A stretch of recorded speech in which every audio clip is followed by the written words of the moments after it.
London built a railway where the only passengers were coffins. In 1854, amid mass panic over deadly epidemics, the Necropolis Railway's silent trains promised to solve the city's graveyard crisis by moving the dead out of sight. But the station vanished, its tunnels mapped only in fragments, its records lost or erased. Why does almost nothing remain of a place designed so no one would ever return alive? The answers rewrite what we think we know about Victorian London and the secrets beneath its streets. By the middle of the 19th century, London's graveyards had become a public scandal. Churchyards overflowed with bodies, forcing undertakers to stack coffins in shallow pits or reuse ground meant for the newly dead. In Whitechapel and Soho, neighbours complained of the sickly sweet odour of decay drifting from burial grounds pressed against their homes. Parish records and Board of Health reports described entire blocks where the soil oozed with putrefaction, and rainwater seeped through layers of bone and coffin wood into the city's wells. The city's rapid growth outpaced every attempt to keep up with the dead. Cholera swept through London in 1832, then again in 1848 and 1849, killing thousands in a matter of weeks. Maps in the press painted neighbourhoods in shades of black and grey, each blotch a cluster of deaths. Medical pamphlets warned that air thick with miasma, the invisible poison of rotting flesh, was seeping from graveyards into every street and alley. Fears mounted that the city itself had become a breeding ground for disease, with the living and the dead packed together in a poisonous embrace. Parliament responded with the First Burial Act in 1852, authorising the closure of inner-city graveyards and encouraging the creation of new cemeteries on the city's edge. But even as new laws passed, the old burial grounds remained saturated, and the threat of another epidemic hung over every crowded parish. In this atmosphere of panic and reform, the idea of moving the dead out of London entirely began to take hold, not as a matter of convenience, but as a desperate public necessity. Richard Browne set out to solve London's burial crisis with a vision as bold as the city's problems were grim. In 1852, Parliament passed a special act authorising the London Necropolis and National Mausoleum Company to build and operate a dedicated railway for the dead. The charter granted sweeping powers. The company could acquire land, lay private track, and run funeral trains from the city's edge to a vast new cemetery at Brookwood, 25 miles away in Surrey. No other metropolis in the world had attempted anything like it. A railway built not for commuters or freight, but for coffins and mourners, with its own timetable, platforms, and rolling stock. Browne and his backers secured a site just south of Waterloo, leasing arches from the London and South Western Railway. Here they constructed a private terminus, hidden from the bustle of ordinary passengers. The Necropolis station was designed to keep the rituals of death both dignified and discreet. On November 13th, 1854, the first funeral train departed from this new station, carrying its solemn cargo out of the city. Newspaper reports marvelled at the sight, a train composed of special vans for coffins, followed by carriages for grieving families, all bound for a single destination among the pines of Brookwood. The company's charter spelled out a system of order and separation. Class distinctions were preserved even in death, with different fees for first class, second class, and third-class burials, and strict rules governing the handling of Anglican and non-Anglican remains. The Necropolis Railway stood apart from every other line in London, not just a technical solution, but a new kind of social architecture, shaped by the anxieties and ambitions of Victorian society. At the London Necropolis Railway terminus, the architecture enforced a rigid order from the moment mourners arrived. 2 platforms stretched along the station, each dedicated to a separate faith. One side was reserved for Anglicans, the other for everyone else, Catholics, Jews, dissenters, and those who fell outside the Church of England. The split was visible and absolute, built into the very bones of the station. Each platform had its own entrance, and each led directly to a chapel waiting room. These chapels served as the last place for families to gather before the journey to Brookwood. Their walls were thick enough to muffle the sounds of grief from the neighbouring sect. The separation was not just ceremonial. Staircases and passageways kept Anglican and non-Anglican mourners apart, guiding each group to their designated platform. Even the routes for the coffins were divided. Clerks registered the dead in separate offices, and staff moved the caskets on distinct tracks, making sure that religious lines were never crossed. This separation was enforced in the movement of people and of the dead. The blueprints, though fragmentary, hint at the care taken to prevent any mingling. There are sketches of paired chapels, each with its own staircase, and platforms that mirror each other across a structural divide. The physical layout turned theological division into something you could touch and navigate, a map of Victorian England's spiritual boundaries, laid out in brick and stone. Those surviving blueprints leave little doubt about the intent. No other railway in the world arranged its platforms this way. Here, the journey to Brookwood began with a choice forced by faith, and the building itself made sure that choice was honoured. The effect was quiet but unmistakable.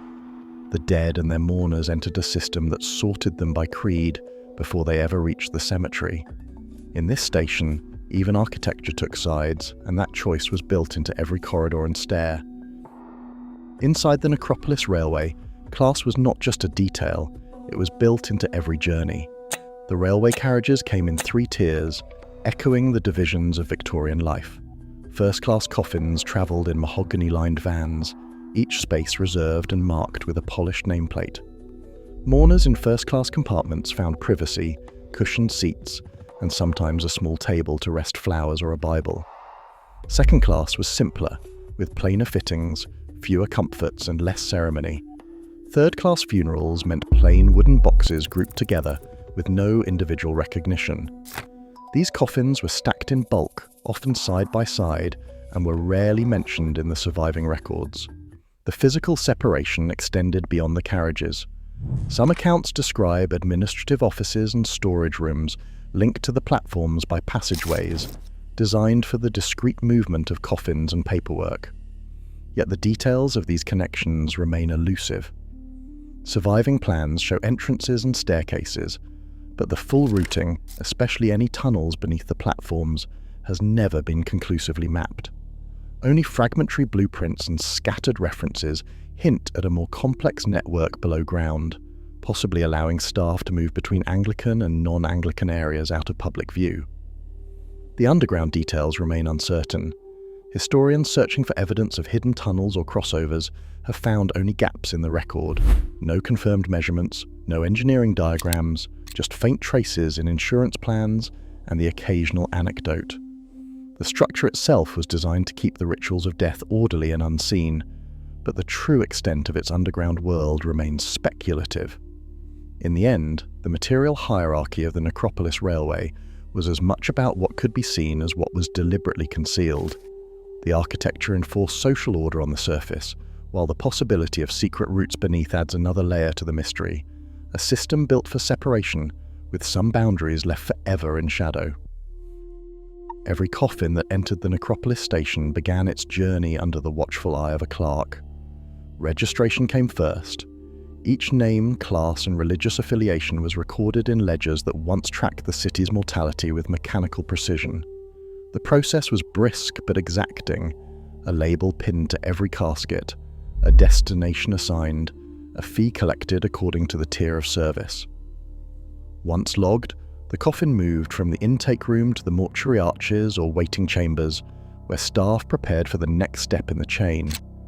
The physical transfer from street level to the railway platform relied on simple but sturdy machinery. Coffins were loaded onto wheeled trolleys and brought to a small hydraulic lift or rope hoist, devices familiar from Victorian warehouses and hotels. The lift's platform, just wide enough for a single casket and an attendant, rose with a slow, deliberate motion. There are no surviving blueprints for these mechanisms, but period accounts describe an unhurried rhythm, one coffin at a time, each movement recorded, each transfer checked against the ledger. At the platform, porters arranged the coffins in order, matching class and denomination to the correct section of the hearse van. First-class caskets, often polished and bearing engraved plates, occupied the forward compartments. Third-class boxes, plain and unadorned, filled the rear or were stacked together. On a busy day, dozens of coffins might be handled in a single morning. The entire operation, from intake to train, unfolded within the span of a few hundred feet, yet the volume, week after week, amounted to thousands of journeys each year. Once loaded, the train would cover the 25 miles to Brookwood, carrying both the dead and their mourners out of London.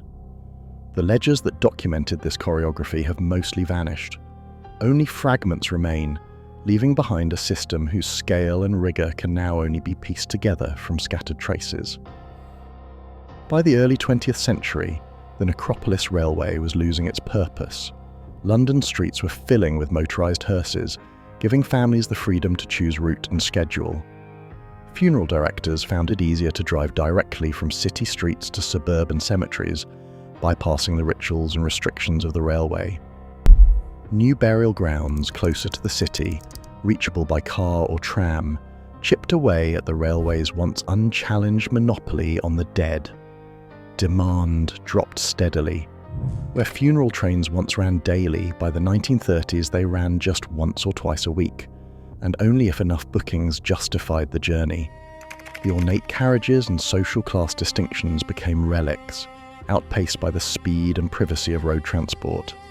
Maintaining the private station, rolling stock and cemetery branch line grew more expensive each year, with fewer coffins travelling the rails to justify the cost. On April 11, 1941, the last funeral train left London for Brookwood. 5 days later, a Luftwaffe raid shattered the Necropolis terminus at Westminster Bridge Road. The station was never rebuilt, and the company's grand vision quietly ended. For a brief period, a handful of coffins continued to make the journey from Waterloo on ordinary trains, but the age of funeral railways was over. The line faded from public memory, leaving behind only fragments of paperwork and a handful of surviving stones at Brookwood. Maps and photographs offer only glimpses of what the Necropolis Railway once was. A handful of images survive: the brick arches under the viaduct, the sombre entrance at 121 Westminster Bridge Road, the rows of waiting rooms and platforms at Brookwood. These fragments hint at the scale of the operation, but they are just pieces. The core evidence that should explain how the system worked, and for whom, is missing. The ledgers that once recorded every coffin, every class, every departure have vanished. No continuous run of transport logs, no full set of burial registers, no master list of the dead exists in any public archive. The paperwork that tracked tens of thousands of final journeys has slipped away, leaving only scattered pages and incomplete registers at Brookwood and in local record offices. The gaps are most glaring for the poor. Third-class and pauper burials handled in bulk and at parish expense are often invisible in the surviving material. Brookwood's registers for these sections are patchy, sometimes reduced to numbers without names. Parish accounts and poor law records show payments for funerals, but they rarely match to individual graves. For non-Anglican burials, the story is much the same: lists broken by missing years and communal plots with no surviving roll call. The company's own ledgers, once kept with bureaucratic care, seem to have been lost to war, decay, or routine destruction. Blitz bombing in 1941 destroyed the Necropolis terminus, and with it untold volumes of records stored in offices above the platforms. Even the architectural blueprints are incomplete. Insurance plans and engineering sketches show only pieces of the station's layout: an entrance here, a stairwell there, a platform edge without context. There is no comprehensive demolition report, no final survey of what was torn down or left behind. Any underground routes, if they existed, remain speculative, drawn from hints in faded plans and half-remembered anecdotes. What endures is a system that handled hundreds of thousands of burials, but left behind only a patchwork of clues. The archival void is as much a part of the mystery as the vanished buildings themselves. In the absence of a complete record, every fragment becomes a piece of evidence, and every silence a question. A single stretch of platform still runs through the trees at Brookwood. Its edge dips to ease the unloading of coffins from the bottom deck of the hearse vans. This battered concrete ledge stained with moss and leaf litter is one of the last physical relics of the Necropolis Railway's machinery. Every few years, local historians and cemetery volunteers brush away the overgrowth, revealing the worn surface where tens of thousands of final journeys ended. A small plaque stands nearby, marking the spot where the funeral trains once arrived. The rest of the system, platforms, waiting rooms, mortuary arches, has vanished beneath new construction or lies sealed under modern roadways and rail lines. The original London terminus, once tucked under the viaduct arches near Waterloo, survives today only as a heavily altered facade at 121 Westminster Bridge Road. The rest is gone, erased by bombs, bulldozers, and decades of redevelopment. Yet clues remain, scattered in private collections, local archives, and possibly even in family attics. Fragments of company ledgers, burial registers, and contractor receipts sometimes surface at estate sales or in the back rooms of historical societies. The Surrey History Centre and Brookwood Cemetery Trust hold partial burial registers, especially for the cemetery's early years. The National Archives at Kew and the London Metropolitan Archives may contain overlooked building plans, contracts, or Board of Trade filings. Even the British newspaper Archive holds the occasional funeral notice or report of a mishap on the line. Each scrap adds a detail to the picture, but the full story is still missing. Anyone who discovers a ledger page, a burial register, or a contractor sketch, anything that records a name, a date, a coffin's journey can help close the gaps. Contacting the Brookwood Cemetery Society, the Surrey History Centre, or local archives could bring new evidence to light. The story of the Necropolis Railway is not just a puzzle for historians, it is an open case file waiting for new witnesses and new leads. Today, the foundations of modern cities still rest on forgotten layers, erased systems that once shaped how we handle death, difference, and a public order. With over 200,000 burials untraceable and records missing, we inherit not just lost architecture, but lost accountability. As our cities remake themselves, what else vanishes unremarked? Sometimes the most unsettling absences are what we've chosen not to remember. Let me know what you think in the comments.